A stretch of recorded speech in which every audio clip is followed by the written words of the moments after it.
So ಈ ರೀತಿ ಅರಿಶಿಣವನ್ನು ಹಚ್ಚಿರ್ತಕ್ಕಂಥ ಈ ಹಸ್ತದಿಂದ ಬಲಗೈಯಿಂದ ಈ ಒಂದು ಹಳದಿ ಪೇಪರ್ ಮೇಲೆ ಇಟ್ಟು ಮನಸ್ಸಿನಲ್ಲಿ ಹೇಳ್ಕೊಳ್ಬೇಕು, ನನ್ನ ಎಲ್ಲ ಕೊಡುವಿಕೆಗಳನ್ನು ಸಮಯಕ್ಕೆ ಸರಿಯಾಗಿ ಸಂಪೂರ್ಣವಾಗಿ ಹಿಂತಿರುಗಿಸಿದ್ದಕ್ಕೆ ವಿಶ್ವಕ್ಕೆ ಕೃತಜ್ಞತೆಗಳು.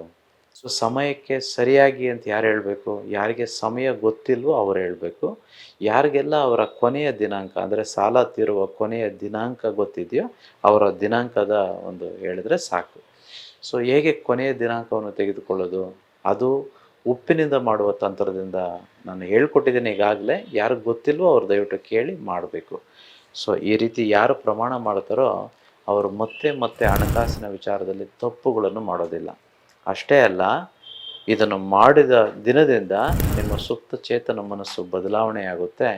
ಹಣದ ಅರಿವುಗಳು, ಹಣದ ಮೂಲಗಳು, ಹೇಗೆ ಹಣ ಮಾಡೋದು ಇದೆಲ್ಲದೂ ಗೋಚರಿಸುತ್ತೆ ನಮ್ಮ ಮನಸ್ಸಿಗೆ.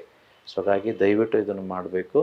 ಇದನ್ನು ಒಂದು ದಿನ ಮಾಡಿದರೆ ಸಾಕು, ಪ್ರತಿದಿನ ಮಾಡಬೇಕು ಅಂತಂತೇನಿಲ್ಲ. ಜಸ್ಟ್ ಮಾಡಿ ನೋಡಿ, ಅದರ ಪ್ರಭಾವ ನಿಮಗೆ ಫೀಲ್ ಆಗುತ್ತೆ. ನೀವು ಅದು ಅನುಭವಕ್ಕೆ ಬರುತ್ತೆ, ಇದು ನಾನು ಹೇಳೋದಲ್ಲ. ಸೊ ದಯವಿಟ್ಟು ಮಾಡಿ, ಎಲ್ಲರೂ ಸಾಲ ಮುಕ್ತರಾಗಬೇಕು.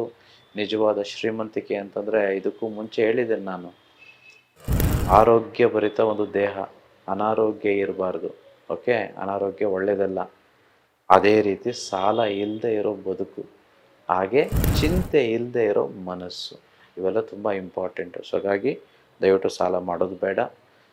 ಸಾಲ ಮಾಡೋದೇ ಆದರೆ ನಾವು ದುಡ್ಡಿನ ಚಕ್ರವರ್ತಿಗಳಾಗಿದ್ದರೆ ಮಾತ್ರ ಮಾಡಬೇಕಾಗುತ್ತೆ.